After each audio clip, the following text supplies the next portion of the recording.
store-bought potato salad, or you will be asked to exit. Now, Pierre, to my defense, potato salad is number 2 on my list, so it's pretty high up on my ranking, and I love homemade potato salad. But if I can't get homemade potato salad, I gotta have it. Let me tell you, Walmart Amish potato salad. Oh my goodness. Amish potato salad from Walmart. It's not like your grandmother or your mother makes it, but it's pretty damn good if you ask me. I thought I knew you.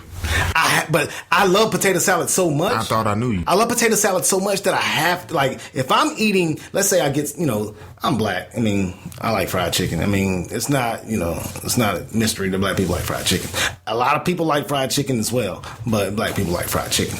But I digress. If I'm eating fried chicken, man, I can't, really wait to boil potatoes and peel them and all that.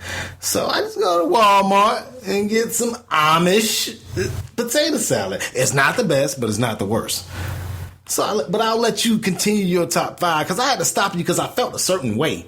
So it was like you was telling me, Daimeon, don't come to my cookout because you're bringing Walmart brand. And I would never bring that to your cookout. But me, I would eat it here. I wouldn't tell anybody, but now I just told the world. So I guess my secret is out, I'm sorry that you felt like that, but the truth of the matter is I was telling you, Daimeon, or any other person, do not come to my cookout if you bear store-bought potato salad. It's just not going down like that in the Banks household. Number 2, dumplings. Who does not love a good set of dumplings on Thanksgiving?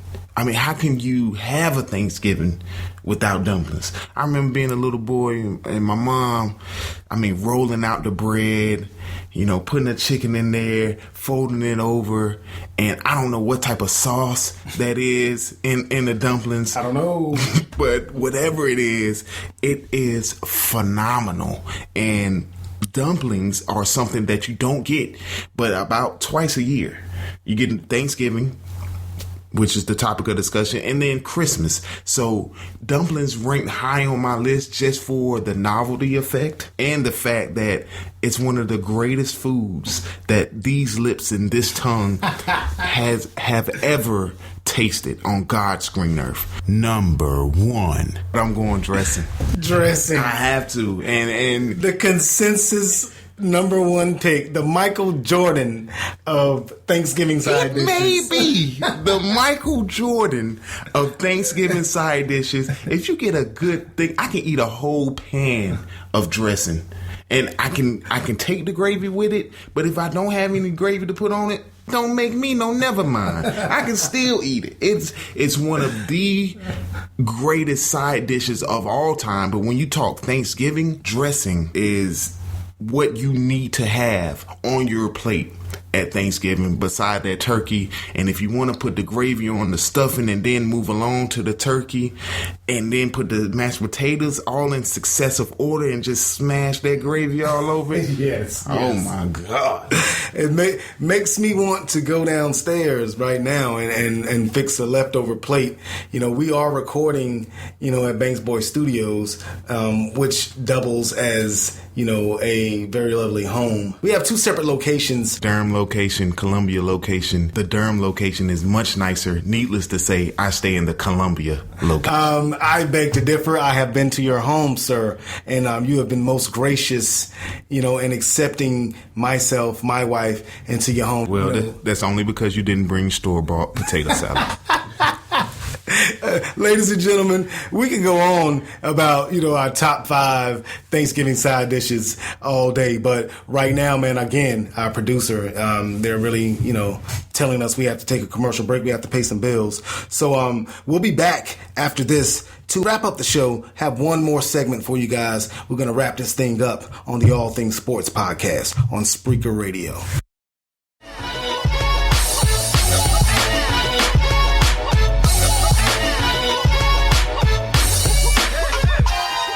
We're back with more of the All Things Sport podcast with Daimeon Banks and Pierre Banks.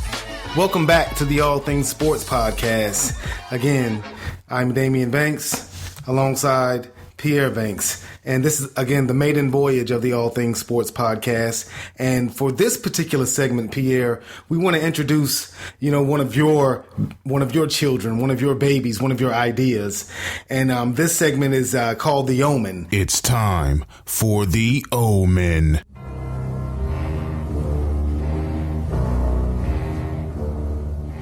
That's right, Daimeon. The Omen is a play on words with your name, Daimeon. And for all you movie buffs out there, there was a movie back in the day and they remade it named The Omen with the child from hell. Omen is another word for a sign or being able to help you do a prediction. So in this segment, I will present Daimeon with a specific game or situation and then allow him to give his predictions based off the signs that he sees, thus giving the title to the segment, The Omen. So in this week's Omen, we're going to ask Daimeon, which 4 teams do you see making the college football playoff? Pierre, in the ever fluctuating, land of college football, the last 4 teams that will be remaining that will compile the playoff teams, going to be very interesting.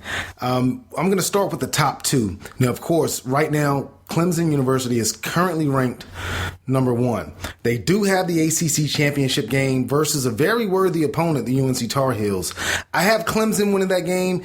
UNC, led by quarterback Marquise Williams, they can score points. They have a plethora of weapons at the wide receiver position. Elijah Hood, really good running back, really good sophomore running back out of Charlotte, North Carolina. UNC does have talent, but the talent on Clemson's side, Dabo has a stacked roster led by their do-everything quarterback, Deshaun Watson. Great quarterback, actually a great athlete, and he throws it as well as he runs it. They can run the ball at Clemson. Their defense is, one of the tops in the nation. So I have Clemson winning that ACC championship and still hanging on to that number 1 spot in the playoffs. Have Alabama as my number 2 team in the college football playoffs, Pierre, simply because Alabama has already won the SEC West. They will represent the West versus the University of Florida in the SEC championship game. Now, Alabama's defense also very stout, very good against the run. Florida is so one-dimensional, I can't even begin to explain it. They're like a tenor singer. They can only sing in one tone, and that's Florida likes to run the ball. Just so happens that Alabama stops the run. Alabama stops the run better than Kleenex stops, nosebleeds. So I have Alabama beating Florida in the SEC championship game. Alabama's going to claim that number 2 spot. Now, the last 3 spots, Pierre, very tricky. You got the University of Oklahoma. My man, Big Game Bob Stoops. They came through in the clutch and beat Oklahoma State in the Bedlam game. Beat them pretty handily. Now, you got the offensive coordinator at Oklahoma, rumored Lincoln Riley, the young Lincoln Riley, 32-year-old Lincoln Riley, rumored to be in the runnings for several head coaching positions. So Oklahoma right now, they're sitting pretty. They've won the Big 12. They're sitting pretty at the 3rd slot. So the Oklahoma Sooners are number 3. They don't have any more games to play, so you can't uproot them at number 3 in my humble right now. The number 4 slot is up for grabs. It's going to be a de facto elimination game for the Big Ten championship. You got Iowa, which is currently ranked number 4, and you got Michigan State currently ranked number 5. They're going to be taking on each other in the Big Ten championship game. The winner of that game will claim that last playoff spot, and that's going to be a slobber knocker, a brawl, or Donnybrook, in that Big Ten championship game. They play similar styles, good defense, run the ball, steady quarterback play. December the 5th is going to be very, very interesting to see who wins that game, because right now, I don't believe in Iowa. I believe they're a good football team, but I believe Michigan State is a battle-tested football team, and they're going to come out on top in that Big Ten championship game. So right now, I have the University of Alabama, Clemson University, Oklahoma, and Michigan State, in no particular order. You touched on some very interesting points. The first being how much talent that Clemson Tigers team has. And I was thinking today, man, and Dabo Swinney may be the 2015 John Cooper. You remember John Cooper from back in the day with Ohio State, man? John Cooper could recruit his tail off, man. He always had a lot of talent on that team, and he had a lot of teams that had a lot of success, but just wasn't able to win the big one, wasn't able to get over the hump. But you've got a great North Carolina team, and I know we talked about this before. Do you not see that Carolina team having enough firepower and a very, very good defense? Pierre, I do see UNC having a lot of firepower led by Marquise Williams. He's similar to Deshaun Watson, being that he can throw it, and he can run it. Carolina has a great running game. Clemson has a great running game. These teams are eerily similar. I think the difference is going to be Clemson's defense is just a little bit better.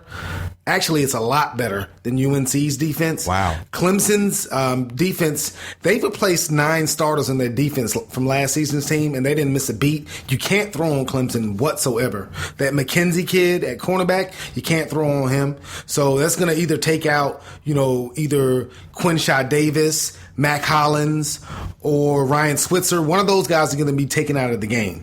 And Clemson's secondary is one of the top secondaries in the country. If McKenzie, was a junior this year, he could come out in the draft, be a top 5 draft pick. So Clemson's defense is bar none. And like you said, Dabo, he's a seasoned coach. He's been in this position before. There are going to be no slip-ups, in my opinion. Those Daboisms that he seems to come up with. I remember after one of the games, it may have been the Notre Dame game, Dabo said that it was a BYOG game, and you can't coach it. He said, bring your own guts. And Clemson has played with a lot of guts this season. They haven't slipped up. A lot of people were waiting on them to slip up. They haven't done so. They went through their schedule, took care of business, and now they're going to be playing for the ACC championship. I think everyone knows, and we can all agree that Alabama will be advancing to the college football playoff. They're in the second position. They're going to win the ACC or SEC, excuse me. They're going to beat Florida. I think the intriguing matchups are going to be that Clemson North Carolina matchup, because again, Dabo Swinney, I love him as a coach. I'm not going to lie. I love John Cooper as a coach too. Man, he said BYOG, bring your own guts.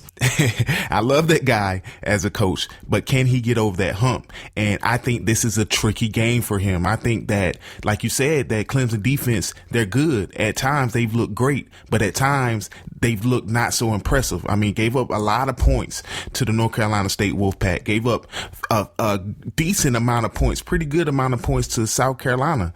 They've given up some points this year. And one thing about the University of North Carolina, they've proven that they can score. They can score. And I agree with you on that one. And I said Marquise Williams, exceptional quarterback for the UNC Tar Heels, and they can score. But I see Clemson scoring more points than UNC because UNC's defense is not as stout as Clemson's defense. And I highly doubt that UNC will be able to slow down that machine and that Terminator robot known as Deshaun Watson. That kid is special. He's an exceptional athlete, playing the quarterback position, but he can throw. He's definitely not just a runner. So, UNC is going to have to account for that. And Clemson's weaponry and, be it Wayne Gallman at running back, or their staple of wide receivers, I think it's going to prove the difference. And Clemson, it's not going to be a blowout. It's going to be a good game in Charlotte. So I think Clemson is going to, pull through and win that game. Alabama is going to beat Florida. Oklahoma is sitting pretty. Oklahoma is resting. Oklahoma doesn't have to do anything. Yep. And the other intriguing matchup is that 4-5 matchup. That's the most intriguing. That's the second most intriguing matchup of the championship Saturday is going to be Iowa and Michigan State. Again, Michigan State is a program that has been on the cusp of greatness for a couple seasons now. And they haven't tasted a national championship in East Lansing since the 60s.